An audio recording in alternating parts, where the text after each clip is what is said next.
Hello hello student. आज हम discuss कर रहे हैं example of simple harmonic motion. ये हमारा लेक्चर नंबर 3 है। अगर आपने पिछले लेक्चर नहीं देखे तो प्लीज़ उनको देख लीजिएगा। उनकी डिस्क्रिप्शन बॉक्स में लिंक दे दूंगा मैं। अब हमारे पास क्या है कि example of simple harmonic motion, या फिर एप्लीकेशन कह लें, या फिर हमारे पास क्या है example of simple harmonic motion. पहले हमने मास स्प्रिंग सिस्टम के बारे में डिस्कस किया। मास स्प्रिंग सिस्टम के बारे में हमने डिस्कस किया। उसके बाद हमने डिफरेंट पैरामीटर के बारे में डिस्कस किया।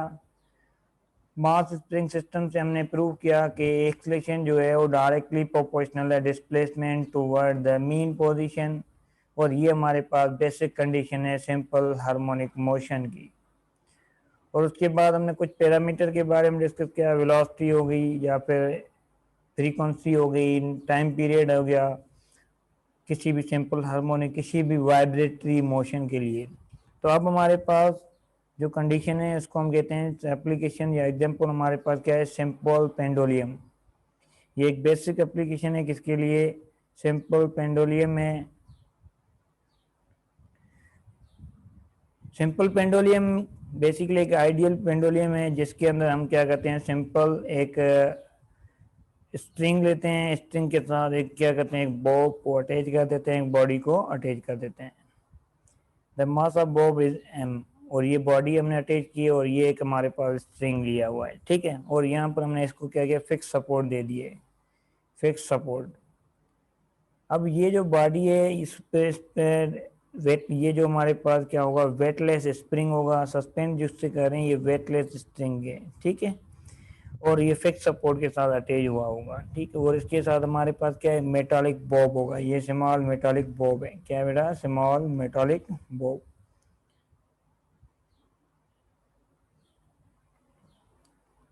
स्मॉल मेटालिक बॉब कहा जाता है, ठीक है। अब इसी को यूज करते हुए हम ये प्रूव करेंगे कि ये हमारे पास जो सिंपल पेंडुलम है बिल्कुल ये एप्लीकेशन है किसकी, सिंपल हार्मोनिक मोशन को। तो फर्स्ट ऑफ ऑल हमें यहाँ पर ये देखना है कि सिंपल पेंडुलम के साथ हमने एक बॉब को अटैच तो कर लिया।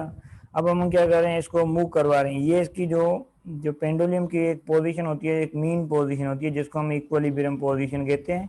और जहाँ पर वाला इसका डिस्प्लेसमेंट क्या होता है, जीरो होता है, जिसको हम क्या कहते हैं, मीन पोजीशन का नाम देते हैं। क्या नाम देते हैं बेटा? Mean position. उसके बाद हमारे पास इसकी सेकंड पोजीशन होती है जिसको हम कहते हैं एक्सट्रीम पोजीशन। जब हम मीन पोजीशन इसको मूव करेंगे तो ये किस तरफ जाएगा, एक्सट्रीम पोजीशन की तरफ मूव करेगा। एक्सट्रीम पोजीशन का मतलब ये away from the mean position travel करेगा। अब ये पेंडुलम जो है यहाँ से मूव करता हुआ हमने इसको ऐसे स्ट्रेच किया, ये ऊपर गया, यहाँ तक पहुंचा, ठीक है। ये इसकी कौन सी एक्सट्रीम पोजीशन हो गई, from the mean position. Mean position जो इसने डिस्प्लेसमेंट किया है ये हमारे पास क्या है, दिस पोजीशन होता है एक्सट्रीम पोजीशन। क्या है बेटा? एक्सट्रीम पोजीशन, एक्सट्रीम पोजीशन, ठीक है। इस पोजीशन को हम क्या कहते हैं, एक्सट्रीम पोजीशन कहते हैं। और ये जो डिस्टेंस है फ्रॉम, अगर हम मीन पोजीशन को नाम दें, हमारे पास ये क्या है, ओरिजिन है। और ये हमारे पास एक्सट्रीम पोजीशन जिसको हम नाम देते हैं ए पोजीशन। जब हम इसको एक्सट्रीम पोजीशन के ऊपर लेके आते हैं तो क्या होता है, resultant it store some potential energy. जब एक्सट्रीम पोजीशन के ऊपर लेके आते हैं ये बॉडी क्या करती है, स्टोर करती है potential energy, because we work done against the gravity. हम जो वर्क डन कर रहे हैं यहाँ पर वो क्या कर रहे हैं बेटा, अगेंस्ट द ग्रेविटी करने की वजह से इसमें जो पोटेंशियल एनर्जी है वो क्या हमारे पास मैक्सिमम है एट द एक्सट्रीम पोजीशन।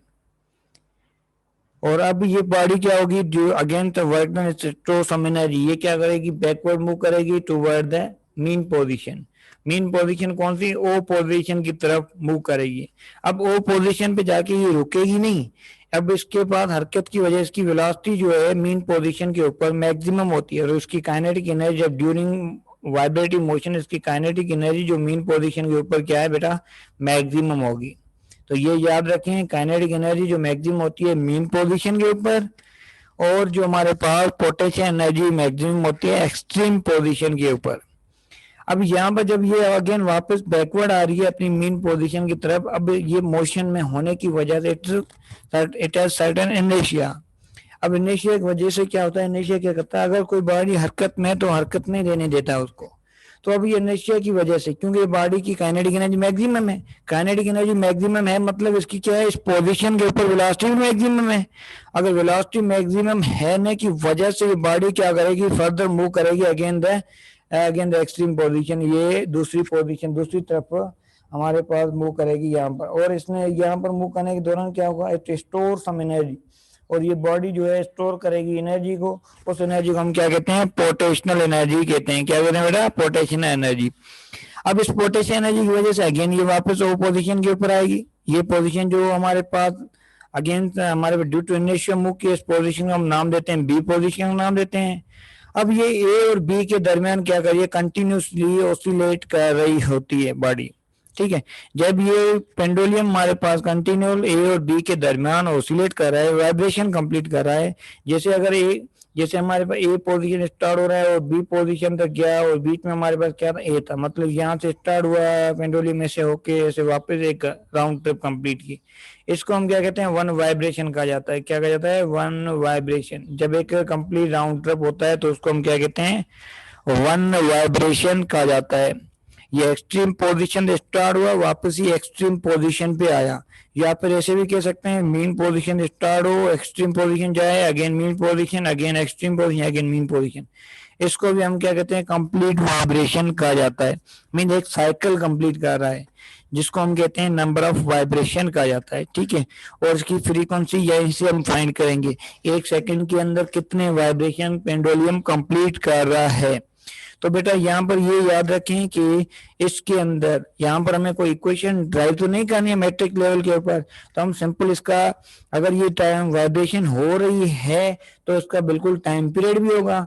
अब इसका जो टाइम पीरियड जो है पेंडुलम का, time period of simple pendulum जिसको कहा जाता है, वो हमारे पास एक कांस्टेंट पैरामीटर है 2πL/g।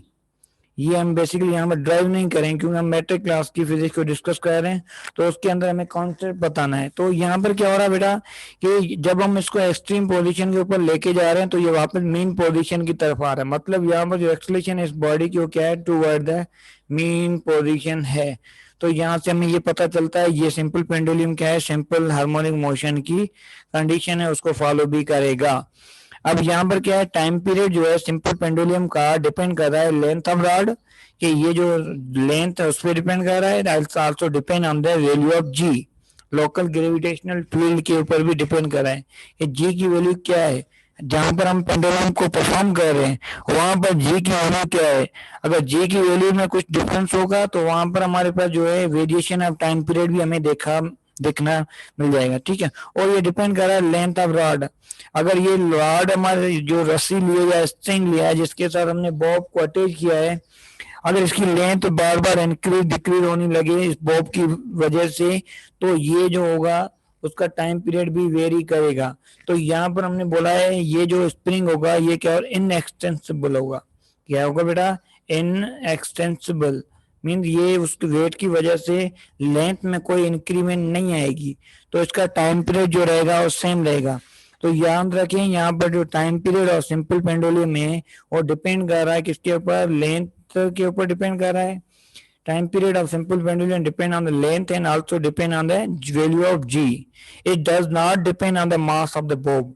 टाइम पीरियड जो है वो मास ऑफ द बॉब के ऊपर डिपेंड नहीं कर रहा है, मास कितना भी अटैच करें सब डिपेंड कर रहा है लेंथ के ऊपर।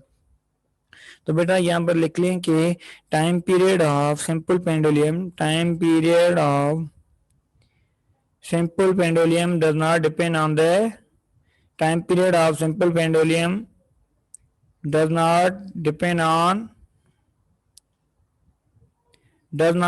on mass of the bob। Mass of Bob जो है हमने अटैच किया उस बॉब के ऊपर डिपेंड नहीं कर रहे, to only depend on the length and g. Length के साथ ये डायरेक्टली डिपेंडेंट है और जी के साथ ये क्या इनवर्सली डिपेंडेंट है।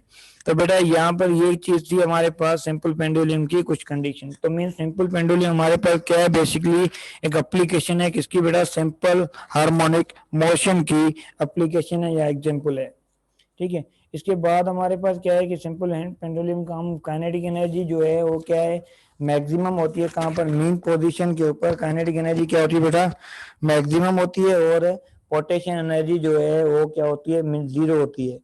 और जब पोटेंशियल एनर्जी मैक्सिमम होगी तो काइनेटिक एनर्जी बेटा क्या होगी, जीरो होगी।